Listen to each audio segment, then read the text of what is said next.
and fighting pitched gun battles with dozens of mooks that always seem to know exactly where you are. Then challenge the new gameplay from the 4th game, featuring, sliding on rocks? Oh, and there's a grappling hook now. You can totally grapple stuff.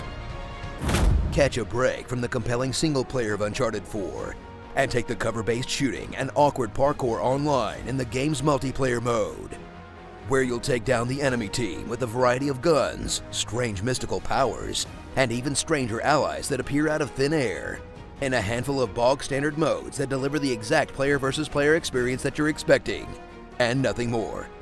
But damn if they don't look good doing it. Oh yeah, girl, just look at those shaders. So grab that ancient artifact, get out your notebook full of one-liners, and get ready to go on one last adventure with your best pal, Nathan Drake. Because finally, like Sully, he's gotten way too old for this shit. But hey, now at least Naughty Dog's free to blow our minds with something new, creative, and original, right? Or, you know, The Last of Us 2. It's probably gonna be that. Starring Hotline Bling, Double Draken, the old ball and chain, the most interesting man in the world, on loan from Narcos, permanent asshole face, and strong female character. Charted for a franchise's end. Well, well, well. Get it?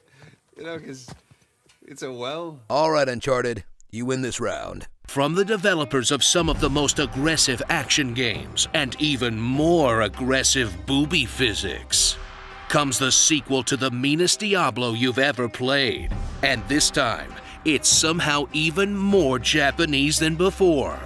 Neo 2. Enter the magical realm of feudal Japan once again in the latest installment of the DreamWorks version of Dark Souls that drops the Last Samurai weeaboo roleplay from the first game in favor of a full-service waifu maker. And has you playing as some sort of techno-demon raving through the yokai-infested countryside like you're on the devil's ecstasy. In a game that feels like it took a page straight out of Onimusha, except now you want to destroy your controller every time you die. But don't worry, there's always the easy way out.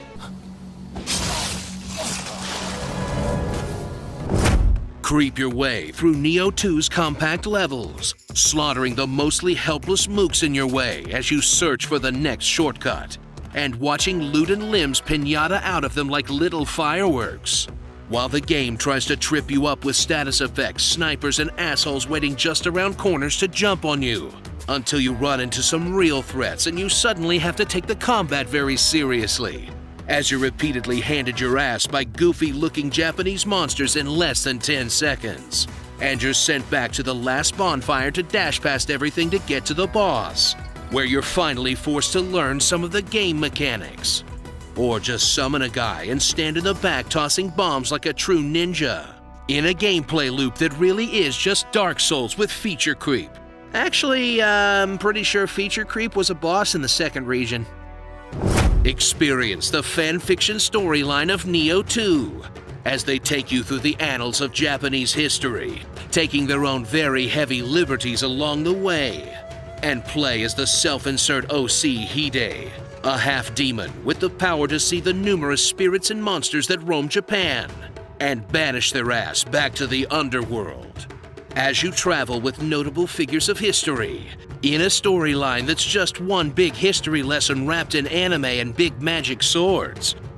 Which, if you really think about it, is just what Call of Duty does to the World Wars. Discover the layer cake that is the combat design of Neo 2, as it slathers a whole bunch of new mechanics on top of the old ones, with new weapons to learn all 3 stances on, absorbing enemy skills like your Mega Man, and 3 kinds of devil triggers with different parry systems that will give you a bevy of options to deal with any type of enemy, if you can devote the many hours of your life it'll take to keep all of it straight while you're getting two-shotted by a demon monkey. As the game balances all the new fun features by making everything hit harder than your parents' disappointment. And if you haven't played a metric fuck-ton of Neo 1, you're gonna have to climb that learning curve that's about as steep as Mount Fuji. Look, I know I deserve it, but getting my ass kicked by what is essentially a snake with boobs wearing a wig is just sadistic. Starring. Featuring Dante from Devil May Cry, Ape Escape, Scyther, Shiva, Jason Momoa, Majima Everywhere, Lister Fiend, Dosen DeVito, Alt Skin Raiden, LL Fool J, and petting this ghost cat, Yokai Watch. Did you know that if you do the same gesture as the Mujina, it'll give you all the stuff for free? Did you also know that he wears his testicles over his head like a hat? That's 2 useful facts. You're welcome. From the company that's slowly replacing our entire culture with reboots and spin-offs, comes a game that truly does justice to the Spider-Man franchise. And finally lets you fully live out your fantasy of being a penniless nerd whose best friend is an old woman. Spider-Man. Slip on the breathable lycra onesie of the Spidered Man as you leave behind the era of journalism, upside-down kisses, and an incredibly bored-sounding Tobey Maguire for a hipper, more relatable Spider Youth who can't get his personal life together. Despite the fact that he's also the world's most competent super sleuth, athlete, and brilliant scientist, and who's not just cozy with the city cops, but actively working to expand the surveillance state in a spider simulation that accurately captures the experience of being a radioactive millennial. Because let's be honest, if you were Spider-Man, you'd definitely still take the subway all the time. Swing your way into Spider-Man's pitch-perfect traversal system that finally blows Spider-Man 2's much-beloved gameplay out of the water, with swinging that feels like it has real momentum and physics, except for when you pause in midair to throw something or just jog up the side of a wall, and enough different movement options to make traveling around the city inherently fun, as well as a Tony Hawk-style trick system so you can do sick backflips while you fight crime, cause why not? In gameplay that will have you collecting all the tedious bullshit they packed into their open world New York, just to have an excuse to swing around some more. Whee! I haven't enjoyed swinging this much since I went to that Mario Key Party. I can't tell you who I hooked up with, but the name rhymes with Bagheera Miyamoto. Dive headfirst into battle and throw down with the city's endless parade of faceless thugs, with a series of combos, web-slinging, and gadgets that will have you zipping around the area constantly, while you try to remember which type of beatdown goes with which flavor of asshat, or just exploit their chronic inability to look up and web them all before they even see you, as you fulfill your role as a kinder, gentler brand of superhero that refuses to kill, and settles for merely causing severe head trauma and kicking dudes off the sides of buildings.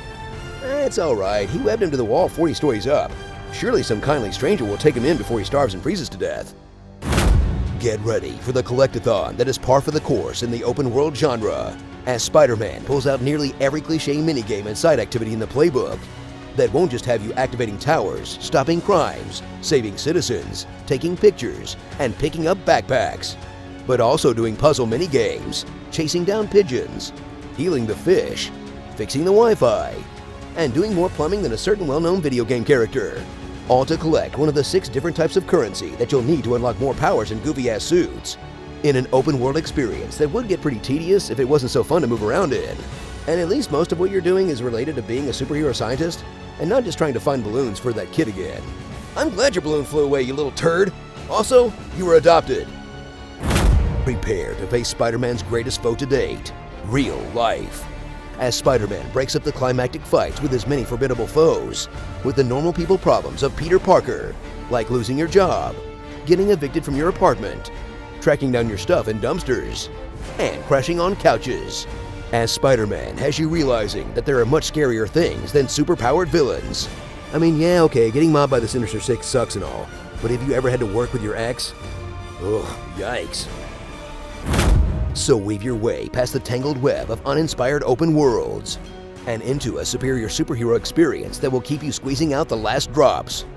Because it turns out that as long as your game feels really good to play, you can fill it full of the same garbage we've been complaining about in open world games for years, and we'll lap it right up. Yeah, I might be a hypocrite, but I'm a hypocrite who gets to play a good Spider-Man game. I can live with that. Starring post-puberty Tom Holland, Lois Jane, Spider-Boy, Brooklyn Nine-Nine, Too Much Sugar Water, Meryl Streep with handguns, Dr. Hanzi, Innuendo Man, Zapdos OC, Do Not Steal, Rocksteady, Familiar Gimmick Man, Colonel Sanders, Photoshop Filter Man, The Excel Spreadsheet. and Alex Jones Jameson. Grand Theft Arachnid. You can totally tell it's a fantasy world because Spider-Man's Twitter replies aren't full of horrible racism. From the developers that brought you Space Nazis from the Nazi planet comes a brand new property that dares to ask the question, what would the Flintstones be like if the dinosaurs were killer robots? Horizon Zero Dawn. Enter the post-apocalyptic city jungles of Horizon. An intriguing setting that will leave you hungry to peel away its mysteries, which is a nice bonus to what we all really came here for, taking down big-ass Dinobots with a bow and arrow. Look at me, I'm Turok now! Step into the ornate legwarmers of Aloy, a fiery-haired seeker of the Nora, who's basically Little Orphan Annie if she was a Far Cry protagonist. Then follow along as she explores a vast wilderness of map icons, uncovering ancient ruins, artificial monstrosities, mountains with conveniently placed handholds, the best version of Ubisoft's towers you've ever seen, and killing wave after wave of dudes with just a bow. Wait a second, this feels awfully familiar. Oh, it's Sci-Fi Tomb Raider. Glad we cleared that up. Unravel the tangled conspiracy behind Zero Dawn, as the plot quickly turns from an 80s-style coming-of-age story, complete with an upper-class bully you face in a contest of skill, to a future fantasy epic where a single 19-year-old girl must find out the hidden history of the world, while avoiding assassination from a murderous AI god that makes Skynet and Hal look like pretty chill dudes, that rises above the extremely low bar set by most video game storytelling, by being even just a little bit original. Cause it's gonna take a lot of writing to make Cave Girl vs. Dinobots not seem ridiculous. Get ready to hunt the world's most dangerous game, where you'll sneak through the tall grass, set up traps, and scout their routes, until the AI doesn't move like you expected and your cover gets blown almost immediately.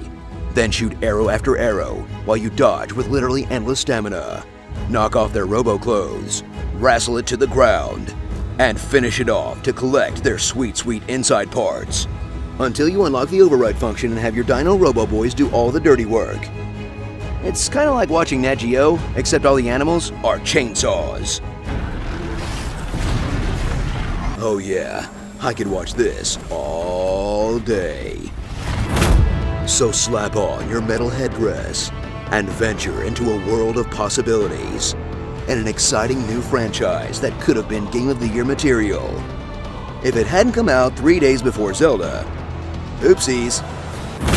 Starring Aloy Croft, Court Mama, Muradin, Mutton Chaps, Crazy Bag Ladies, 90s Raver, Capri Sun, Riff Raff, oh look, the guy from Fringe again, and an angry TI-89. Dino Crisis 3.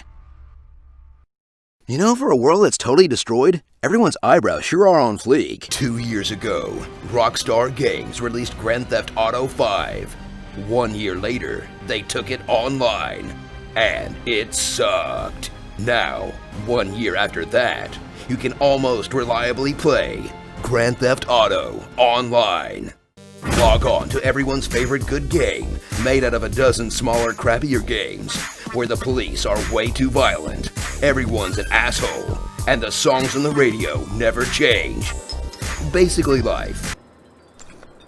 Enter this nightmare version of GTA 5, where everyone gets to be Trevor, and try to go about your business without getting stuck in an endless cycle of being murdered, respawning, being murdered, respawning, turning on passive mode because you're sick of being murdered, and being murdered anyway. After countless deaths at the hands of 12-year-old nihilists, laugh as Rockstar expects you to work together with them to pull off heists, complicated multi-stage missions that fail if one of you dies, fail if one of you disconnects, and will fail anyway because one guy thinks it's hilarious to spin around and yell the N-word in the middle of a firefight. People are the worst. Create your little criminal from a wide variety of ancestors, and rank up your mini-me to accomplish goals like buying a car, a gun, an apartment, and, that's it.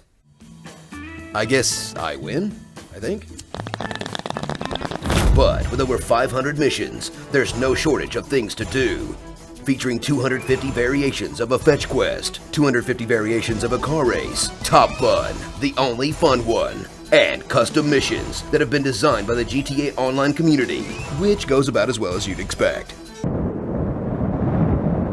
So, if you love GTA 5 but hated the plot, fast travel, and pausing, you're in luck, because GTA Online is all that, plus waiting in lobbies, watching unskippable cutscenes, Welcome aboard. a disorienting first-person mode, and buying car insurance? Auto theft is in the title of the game. I hope someone got fired for this. Starring the following actual steps you have to take to get out of a mission and back into free roam. Waiting for the scoreboard to load. Choosing like, dislike, or no vote. Waiting for everyone else to choose like, dislike, or no vote. Waiting for the timer to count down because one guy didn't choose. Pressing A to continue. Waiting for everyone else to press A to continue. Waiting for the timer to count down because one guy doesn't press A to continue. Waiting for the next job selection to load. And quitting. Forever. Grand Theft Auto Public Beta. Sure, murder is no big deal, but you don't dare run inside someone's house. Because you can't. That would be unsafe. Help! Help! He's black! Help! From the studio known for the game equivalent of a root canal comes another brutal masterpiece to grind your face against. But this time, it's even more Japanese. The monkey in the green kimono is the hearing monkey. Sekiro, Shadows Die Twice. Return to Sekiro's dark fantasy version of Japan, a world full of misty mountains, bottomless pits, and grapple points, where every important guy you meet is like 3 feet taller than you. My eyes are down here, big boy. Experience a completely new flavor of constantly dying, with just enough of the trademark soul stuff to make you comfortable. Except now, being a turtled-up coward doesn't work anymore. And you have to master timing-based sword fights that feel like a mix of Bushido blade and Punch-Out, forcing you to either learn the game's mechanics or go write editorials about why they should add an easy mode. Nothing humbles a man like getting demolished by a giant rooster. Get to know Sekiro, a dishonored shinobi and 6 million yen man who must rescue his child master, with the ability to get infinitely murdered, and give everyone around him the plague as punishment for you sucking, when opposing forces try to take his ward's magical child power for their own. A story will unfold that is actually sort of coherent for a FromSoft game, even though most of it is still hidden in vague character interactions and item text. And the good endings are locked behind a bunch of bullshit you definitely won't find without a wiki. Look, if these games weren't hard and obscure, how else would we gatekeep them on the internet? Sneak into the stealth action of Shadows Die Twice that will have you grappling from roof to roof, silently taking out enemies like you're in a Tenchu game, and doing everything in your power to give yourself a chance against the next jerk-off with 2 health bars, or whatever nonsense they throw between you and the next bonfire, idol, whatever. It's a lot more fun than rolling around in a loincloth. Master the game's rock-paper katana swordplay, where you'll use one sword the entire game, and you'll like it. As the action RPG combat is set aside for fights that play more like puzzles, where well-timed parries, dodges, and strikes open your opponent up for instant death blows. Clever use of your arm tools make impossible fights achievable, and your enemies telegraph their unguardable attacks 10 minutes ahead of time that you'll still get hit with for 90% of your health. But you'll keep coming back for that rush of endorphins you've trained your brain to dump when you hit those perfect parries. Because beating a boss in this game feels so much better than having any real accomplishments. So put your best arm forward and get ready to rue the day you ever bought this hateful masterpiece, as you live some of the highest highs and lowest lows in modern gaming, and experience a carrot and stick style of design that takes it to the extreme. But the stick is covered in fire ants, and the carrot is Also covered in fire ants. You from software, never change. Starring Inspectoro Gadget, Haku, Emma Mess You Up, Blacksmith Andre, but with wood, Kid Thunder, trying really hard to not just name Naruto characters. Lubu, screw you. Meet the DK crew. DK Donkey Kong. The last member of the Oh God, where did his head go? Bishamon. Master Splinter Your Skull. Hayachi. Shenron. And Yamato Man. Neo Geo, I'm dying a lot. The thing I missed about the Souls games the most, everyone laughing like a maniac at the end of their monologues. From the only company who still makes games for grown-ups, like Dark Souls, Tenchu, and The Adventure of Cookie and Cream, comes the game that put everyone who bought an Xbox One on suicide watch, Bloodborne. Prepare for the first AAA title in forever that actually lives up to expectations, that's scarier than most horror games on the market, and more disturbing than that one scene from Stick of Truth where you're crushed by your own dad's balls. Suffer through another action RPG that's just as brutal as Dark Souls, because it basically is Dark Souls, but isn't called Dark Souls to trick people who hate Dark Souls into trying out Dark Souls.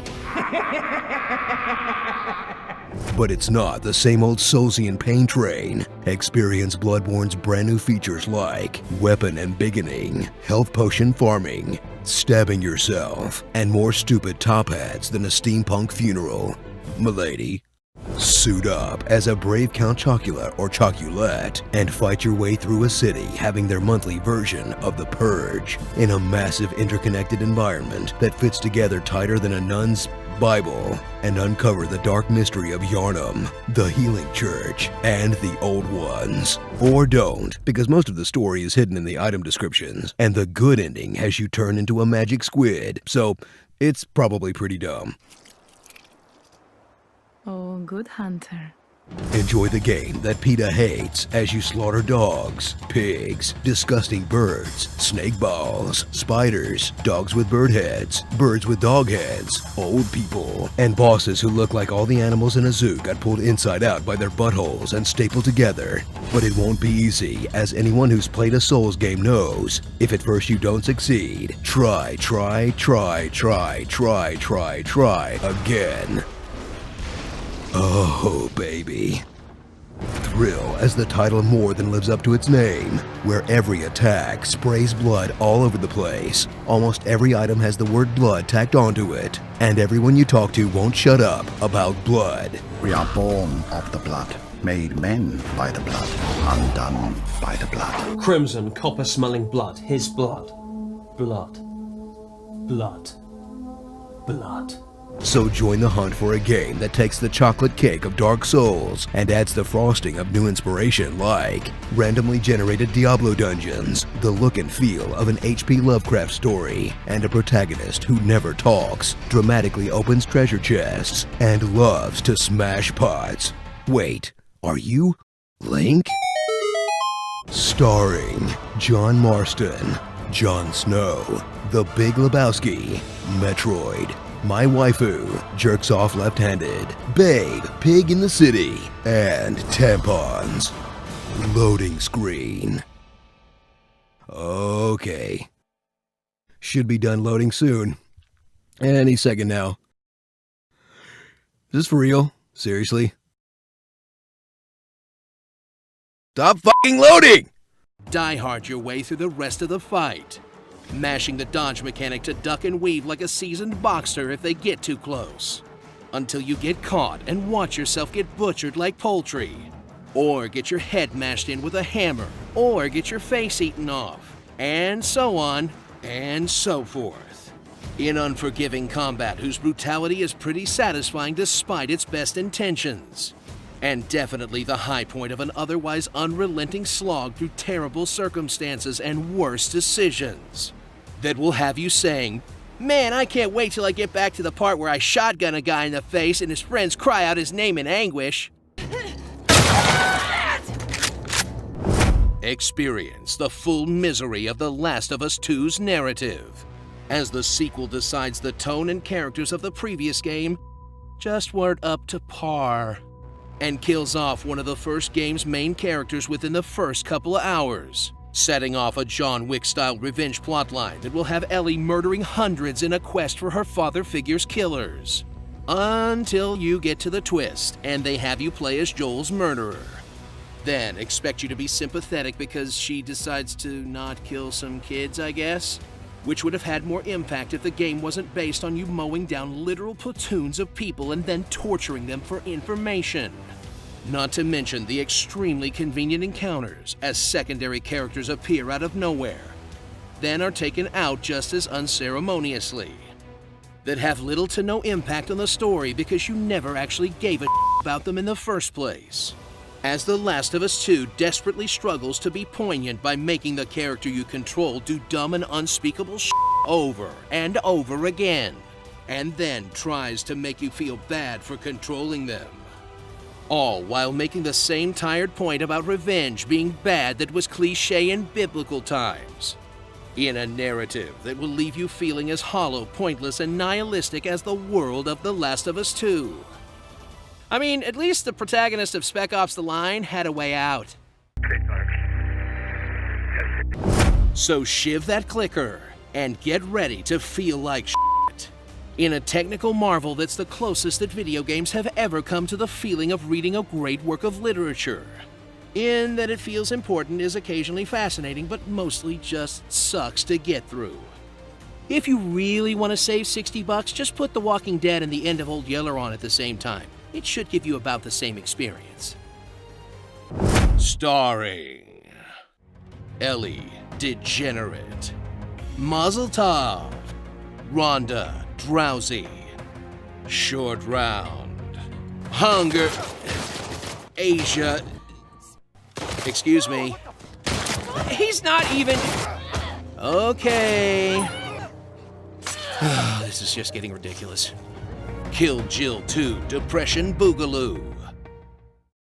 You know, the most unbelievable thing about this game is trying to make us think that people are going to play the PS Vita during the apocalypse. We all know that the Game Gear is the post-apocalypse console of choice. It's a handheld and a brick. Video games. Tsushima. So Kurosawa that they went and got the blessing of his actual estate, and experienced one of the greatest achievements in optimization to ever grace the PS4. That shows off the limits of the hardware by seeing how much shit they can have flying around you at all times, and whose stunning use of color makes for some of the most impressive visuals on the console. That you'll occasionally stop for 45 minutes to do tracking shots in the photo mode, which, coupled with a compelling narrative and smooth action gameplay, make a case for Tsushima as one of the best Assassin's Creed 2s ever made. As long as you can open your heart to the part of you that's a massive, filthy weeaboo. I have the power of God and anime on my side! Explore the vast sweeping landscapes of Tsushima as you use the wind to guide you to your next objective through a torrent of petals and leaves so massive that it would kill a man with seasonal allergies immediately. Then explore every corner of the island as you chop bamboo, follow foxes to shrines, pet said foxes, do an Uncharted for charms, loot graves for sword skins in ways that would disappoint your father, bow at anything and everything hoping you get to see frogs or butterflies pop up like an excited toddler, take baths in hot springs and think deep thoughts, invent the haiku, slaughter the few thousand Mongols you'll randomly encounter along the way, and pick up all the shiny supplies laying around like a pigeon with hoarding issues. Supplies! Then remember to do a mission occasionally, and return to the game's relentlessly grim and brutal setting that you'd completely forgotten about. Look, I get that there's an invasion going on and everyone's families are getting murdered and all, but this bird just showed me where a dope straw hat was. What really is justice without fashion? Work it, Sakai! Take on the role of Jin Sakai A samurai that got 300'd off a bridge, then brought back from the dead to rescue his uncle and bring retribution to the Khan by stabbing everyone in the back as you recruit a motley crew of geriatrics to slowly take the island back one settlement at a time, while choosing between a dishonorable victory through brutal tactics or the honorable strategy of just walking straight up to like 20 dudes. In a story of revenge that explores all the ugly and immoral choices a soldier must make to fight against an overwhelming force. Except, you know, in a way that's fun. Dive into the slick combat of Ghost as you unlock a variety of weapons and techniques to give you the tools for any type of approach, where you'll navigate through villages by crawling under buildings, through windows and tightropes that no one ever seems to look up at, to assassinate enemies with ninja-like precision, or just scream at them to throw down if they aren't total bitches. Quick! Then slice them up anime sword draw style, until you find yourself surrounded by literal mobs and face an onslaught of spears, shields, bombs, and arrows. Ugh, those goddamn arrows. Which will have you furiously changing stances to break their guard, until you're overwhelmed by sheer numbers and just start tossing bombs and knives like a madman. And when you finally cut down all the mooks, duel your real opponent in a mano-a-mano sword battle with none of your fun tools.